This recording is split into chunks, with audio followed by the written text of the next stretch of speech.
Bismillahirrahmanirrahim. Assalamualaikum warahmatullahi wabarakatuh. Menuju ke pembahasan yang kedua setelah tadi saya bahas tentang penol. Ini masuk ke senyawa kedua yang disebut dengan flavonoid. Mungkin beberapa sudah tahu ya istilah flavonoid ini, di mana untuk flavonoid ini biasanya kita yang cenderung terkenal itu alpha mangostin ya pada kulit buah mangga, ataupun misalnya tentang antosianin ya, antosianin yang sebagai dia antioksidan. Ini sebetulnya bentuk senyawanya. Jadi yang harus dilihat di sini ada dua gugus aromatik atau sikliknya lantai tertutup, di mana di sini ada jembatan. Jadi ada dua cincin yang di jembatan, ada dua jembatan, di mana cincin ini bergabung dengan cincin A bergabung dengan cincin B membentuk suatu senyawa flavonoid. Ini juga sama ya, intinya ada dia ada tiga jembatannya, jadi 1, 2, 3 C-nya sebelum dia bergabung. Ini 1, 2, dan 3. Nah, nanti kita coba lihat. Definisinya adalah flavonoid senyawa metabolit sekunder yang terdapat pada tanaman hijau, walaupun kecenderungannya banyak sekali pada tanaman yang sangat berwarna. Biasanya kalau untuk mencari senyawa-senyawa flavonoid itu ambillah bagian-bagian tanaman atau tanaman yang mempunyai warna, misalnya warna ungu, yang misalnya di anggur ya yang kuat, kemudian ada warna hijau, kemudian ada warna merah, kemudian untuk warna-warna yang orange yang lain-lainnya kemungkinan terbesar mengandung flavonoid. Karena berhubungan dengan pigmen juga ya, karena flavonoid itu merupakan senyawa metabolit sekunder, juga berfungsi sebagai pigmen untuk melindungi si tanaman tersebut dari kerusakan cahaya. Salah satunya itu ya. Biasanya terjadi pada tumbuhan tingkat tinggi ya, atau tumbuhan yang lengkap ya, angiospermae. Nah, pada tingkatan tersebut ada yang plafon, ada yang bentuknya flavonoid dengan C dan O glikosida. Nah, ini flavonoid. Nah, kita lihat juga, kita identifikasi lagi, ini gugus utamanya, kemudian ini jembatannya, ini di sini ya C-nya. C-nya 1, 2, dan 3. Kemudian ini adalah cincin B-nya. Nah, ini jelaskan kelompok penol itu merupakan 15 buah atom karbon. Nah, ini 15 atom karbon dengan dua cincin aromatik yang dihubungkan dengan sebuah jembatan. Oke, 3 karbon ya.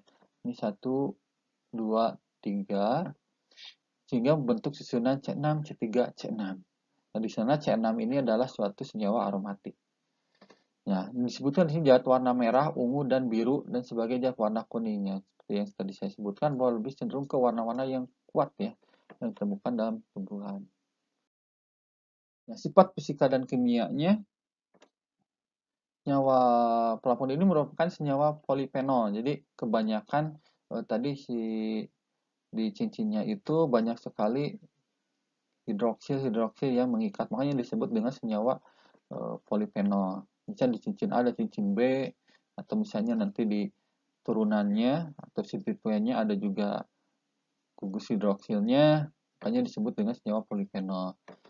Nah, ini berhubungan dengan sifat kimia fenol, yaitu agak asam dan dapat larut dalam basa. Ini agak asam yang dimaksud tadi adalah senyawa fenol yang pada air ya. Dan karena merupakan senyawa polihidroksi, gugus hidroksil ya, banyak sekali hidroksinya, OH-nya banyak. Maka bersifat polar, sehingga dapat larut dalam pelarut polar seperti metanol, etanol, aseton, air butanol, dan lain-lain ya. Dicapai itu dengan adanya gugus glikosida pada gugus flavonoid, sehingga menyebabkan flavonoid mudah larut dalam pelarut organik, pelarut-pelarut yang organik. Sifat fisika dan kimianya, fisikanya tadi kelarutan ya, walaupun dia ada di ini ether, ada nonpolar atau kloroform, tapi yang jelas dia larut dalam pelarut organik. Ini untuk yang polimetil ya, atau nonpolar, misalnya gugus C-nya panjang. Ini contohnya sintensin. Oke, kemudian kimianya terorientasi oleh basa kuat NaOH karena dia merupakan senyawa golongan fenol juga, KOH, amonium ya. Membentuk kelat kompleks dengan penambahan AiCl. Nah, ini juga digunakan untuk pengidentifikasiannya ketika untuk mengidentifikasi si senyawa flavonol ini tinggal ditambahkan amonium klorida, maka dia akan membentuk kelat. Atau logam lain yang bervalensi 3, Fe, Pb, Sb, makanya kita menggunakan FeCl. Nanti akan bentuknya warna kuning. Ini berhubungan dengan sifat kimianya ternyata ketika mengidentifikasi. Nah, biosintesisnya ini merupakan hasil dari fenilpropanoid. Jadi fenilpropanoid ya si flavonoid ini flavonoid dan telah dibuktikan di laboratorium. Jadi disintesis dari sini fenilpropanoid. Nah, ini ada jalurnya, jalur poliketida atau jalur fenilpropanoid ini dalam pembentukan senyawa flavonoidnya ada 2. Kemudian klasifikasinya dia pada umumnya flavonoid ini berikatan atau berupa gugus hidroksilasi, metilasi, dan glukosilasi. Jadi banyak sekali aspek-aspek atau gugus-gugus yang berikatan membentuk suatu senyawa flavonoid ya. Ini flavonoid ya, flavonoid. Yang kemudian dapat dikelompokkan menjadi suatu senyawa flavon, flavonon, isoflavon sampai dengan kalkon, atau itu juga ada antosianin. Ini banyak sekali senyawa-senyawanya yang sudah teridentifikasi, tapi lebih banyak lagi yang belum teridentifikasi, apalagi yang bentuk monomer atau isomernya. Jadi, punya kesamaan dalam jumlah si struktur pembangunnya. Ini penggolongannya tadi plafon, plafono sampai dengan kalkon ya. Yang pertama, penggolongan flavonoidnya yaitu plafon. Ini berupa contoh senyawa ini adalah apigen, fenol, dan tangerin. Ini banyak sekali. Ini bisa digunakan sebagai peningkat daya tahan tubuh ya, sebagai imunomodulator, sifatnya memperkuat dinding sel. Oke. Kemudian bentuknya seperti ini. Jadi karena dia disebut dengan senyawa induk plafon, ini senyawa induk plafonnya harus diingat. Ini pembangun alkaloidnya ini ya, tetap hati-hati. Ini ada 3, ini udah jelas adanya. Oke. Kemudian flavono ini dapat dilihat dari posisi gugus OH-nya pada fenolnya. Ini contohnya terdapat pada buah apel ya. Juga ada myristotin yang terdapat pada anggur atau pada pala ya, myristotin itu sebagai antioksidan. Gugusnya seperti ini. Perbedaannya dengan yang tadi itu ada pada gugus hidroksilnya di sini ya. Oke, kita lihat juga kaidahnya ini, jangan lupa ada C3-nya di tengah. Kalau ini C6 udah ada. Oke, kemudian flavonon tidak boleh kita rangkap pada dinding cincin C-nya. Beberapa senyawa yang termasuk ke dalam jenis ini adalah hisperin yang terdapat pada buah jeruk yang dia dalam bentuk glikosidanya. Ini kebanyakan juga sebagai antioksidan. Maka kita ingat flavonoid, kita ingat dia sebagai antioksidan. Walaupun ada tadi yang dijelaskan sebagai imunomodulator ya, untuk umum pada tubuh. Oke, bentuknya seperti ini. Oke, tadi di sini kalau sebelumnya ada ikatan rangkap di sini, kalau ini enggak ada. Oke, ini kaidahnya juga sama, ada 3 C-nya untuk pembangun jembatannya. Kemudian ada juga plafon nol, sama halnya dengan flavonoid plafon. Jenis ini mirip dengan plafonon, tapi dengan struktur dasar plafon yang tidak memiliki ikatan rangkap pada cincin C. Oke, tadi tidak punya ikatan rangkap ya. Kemudian juga isoplafon. Nah, ini udah jelas iso itu bisa menandakan banyak ya. Isoplafon mungkin golongan flavonoid yang jumlahnya sangat sedikit.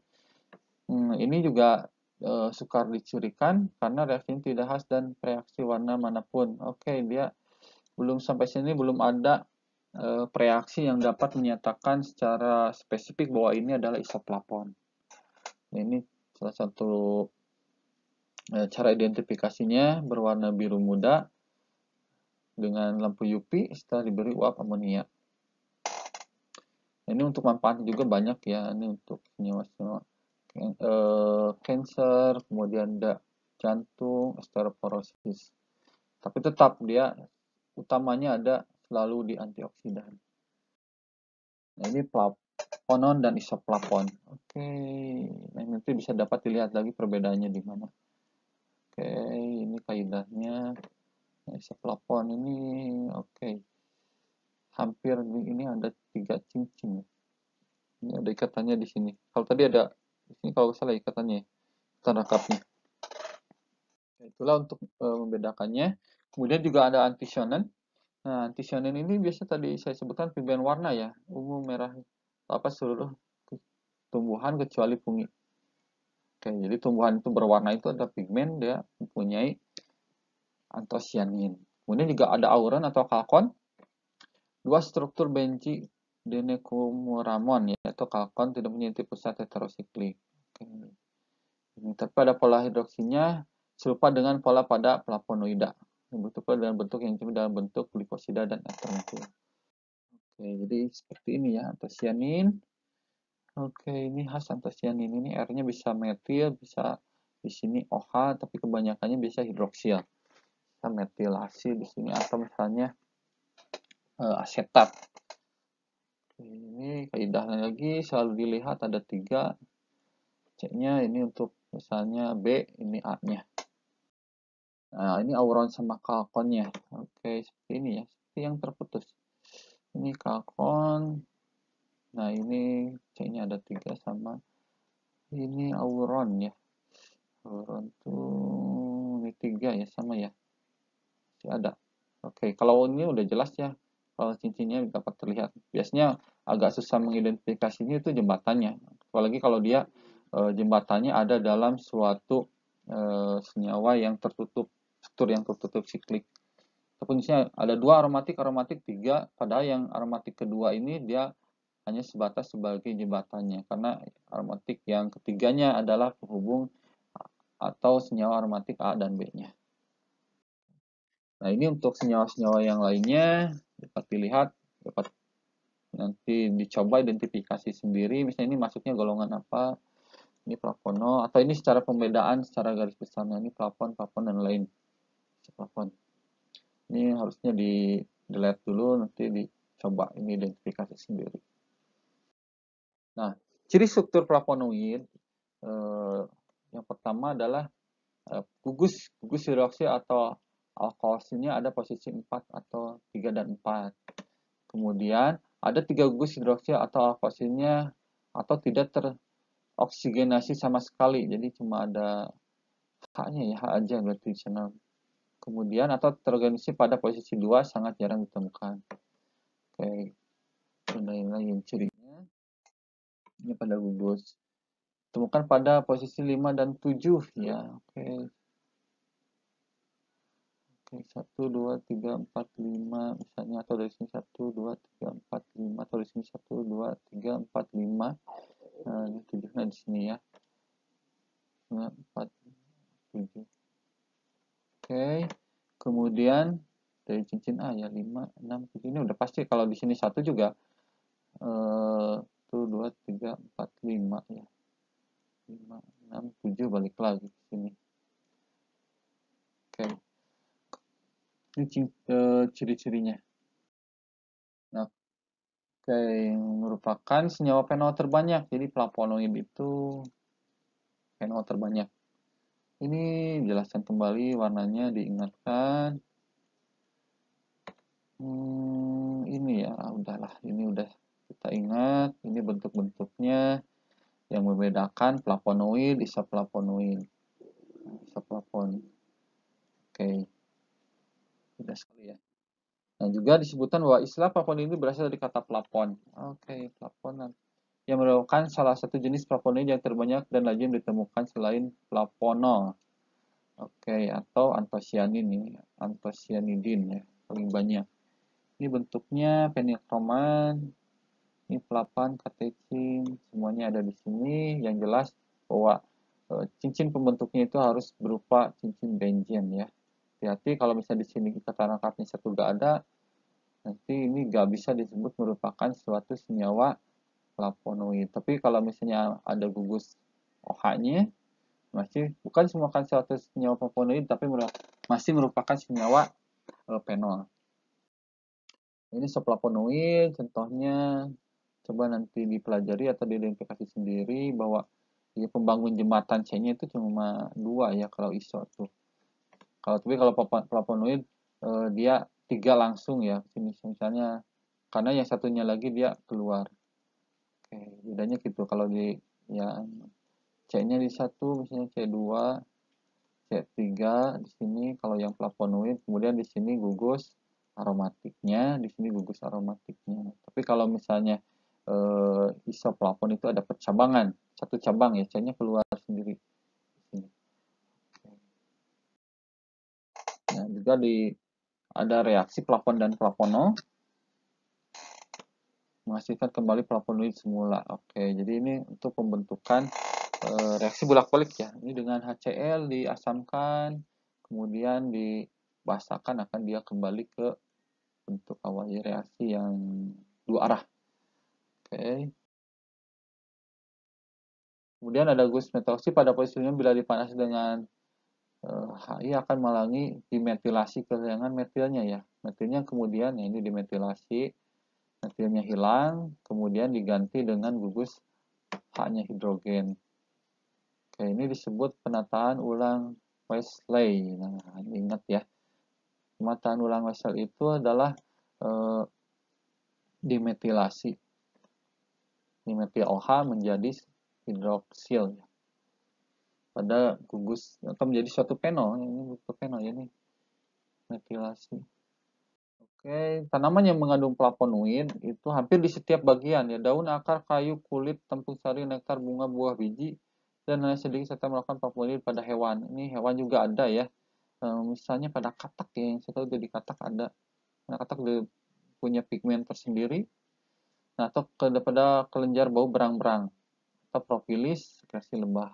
Sayap kupu-kupu, ini sayap kupu-kupu juga sama. Tapi ini bukan merupakan asal dari kupu-kupunya ya. Banyak yang bilang bahwa adanya flavonoid pada sayap kupu-kupu itu disebabkan karena hidupnya si kupu-kupu itu selalu berpindah-pindah tempat ke tiap tanaman. Yang secara tidak langsung dia terpapar atau terambil flavonoid yang ada pada tanaman tersebut. Atau bisa juga dari metabolisme ketika dia memakan tanaman-tanaman yang mengandung flavonoid. Nah, ini kalau dapat klasifikasinya bisa dilihat, nanti kita bisa dibaca ya. Ini senyawa-senyawanya, kemudian yang ini asal tanamannya, secara kelompok besarnya, dan ini kemudian dia kegunaan atau ininya indikasinya untuk apa, untuk di dunia farmasi ya, dunia kesehatannya. Oke, kemudian ini juga sama. Nah, ini lebih lengkap lagi, lebih jelas lagi. Oke. Nah, yang lainnya juga seperti ini. Ini nama senyawanya, tumbuhan asalnya. Bisa dilihat. Nah, ini salah spesifik untuk contoh-contoh tanaman yang mengandung flavonoid. Yang pertama kembang sepatu.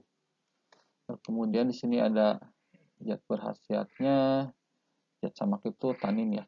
Oke, batuk, bronkitis, demam, radang. Penggunaannya.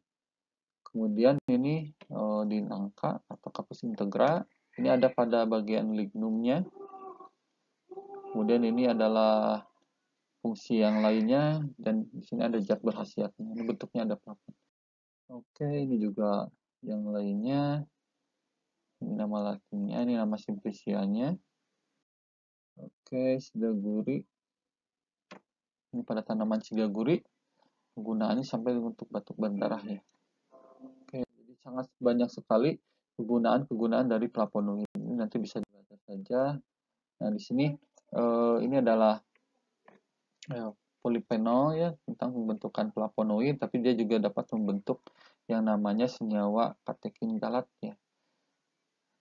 Katekin atau senyawa katekin ini ada yang ada pada tea atau teh. Ini walaupun polifenol itu membentuk flavonoid, antosianin, flavon, dan dapat membentuk suatu katekin pada teh. Oke, ini teh yang terkenal semua. Yang paling terkenal itu nih, EGCG, epigalokatekin galat. Ini bentuk-bentuk lainnya, katekin galat ini dapat dilihat dari perbedaan struktur senyawanya seperti apa. Oke, sekarang ke deteksi flavonoid. Bisa menggunakan logam Mg ya. Tadi juga di penol pakai Mg ya, magnesium. Kemudian bisa ditambahkan sama Mg itu dia akan warna yang merah. Warna merah, tapi yang jelas warna merahnya itu dia harus pada fase amil alkohol. Oke. Karena tadi setelah dia pakai magnesium tambah HCl, kemudian dipanaskan, kemudian tambah amil alkohol, nanti si warna merahnya akan pindah ke amil alkohol. Atau dengan cara lain, kita saring senyawa yang dicurigai kemudian dilewatkan uap amonia. Nanti dia akan terbentuk warna kuning. Jadi yang deteksinya uapnya. Oke, ada yang dimaksud dengan reaksi geser ya. Jadi ini reaksi geser itu ada untuk mendeteksi kedudukan hidroksifenol. Jadi spesifik ya, fenol posisi inti flavonoidnya ada di mana. Oke, ini juga digunakan untuk menggunakan ini ya, spektro. Jadi untuk mencari lambda max-nya. Jika ada lambda max yang cukup berdekatan, kita bisa menggunakan reaksi geser supaya nanti si lambda max-nya jelas. Oke. Nah, ini cara membuat reaksi gesernya banyak sekali. Ada natrium metoksida, ada natrium asetat, ada juga menggunakan HCl atau barat. Nah, ini kemudian di spektro. Ini rentangnya ada pada ultraviolet ya. Ini digeser menjadi pada rentang visible ya, itu yang maksudnya digeser. Ini rentang serapannya spesifik. Jadi kalau misalnya pengidentifikasian yang lebih sangat spesifik itu pakai spektro. Ini rentang piptana jenisnya sampai jenisnya diketahui ya. Isoflavon dan lain-lain, flakon, auron. Ini semakin tinggi dia atau semakin banyak atau masuk ke poliflavonoid, maka dia akan berada pada ranah visible ya. Oke, kayaknya semakin berwarna nih, jadi harus di visible. Oke, dan ini apakah ini suatu senyawa flavonoid atau enggak? Bisa dilihat atau identifikasi ya. Di mana A-nya, kita cari C-nya ya. Ini oh C-nya di sini yang 3, ini enggak ada. Ini juga cuma 2 ya. Berarti hubungan flavonoidnya ada pada ini. Oke. Oh, ini sama cincin ini sama ini bukan. Cincin ini sama ini juga bukan. Jadi yang flavonoid itu ada hubungan cincin A-nya di sini dan B-nya di sini. Oke. Nah, mungkin itulah materi yang bisa saya bahas hari ini. Semoga dapat bermanfaat.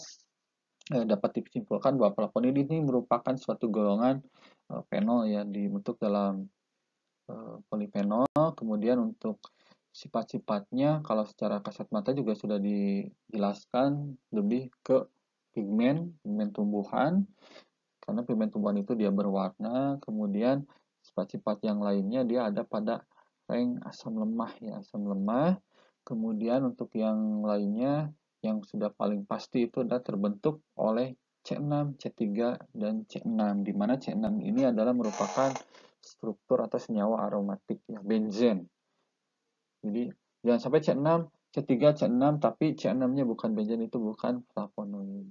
Ya, terima kasih. Mohon maaf bila ada kesalahan. Wassalamualaikum warahmatullahi wabarakatuh.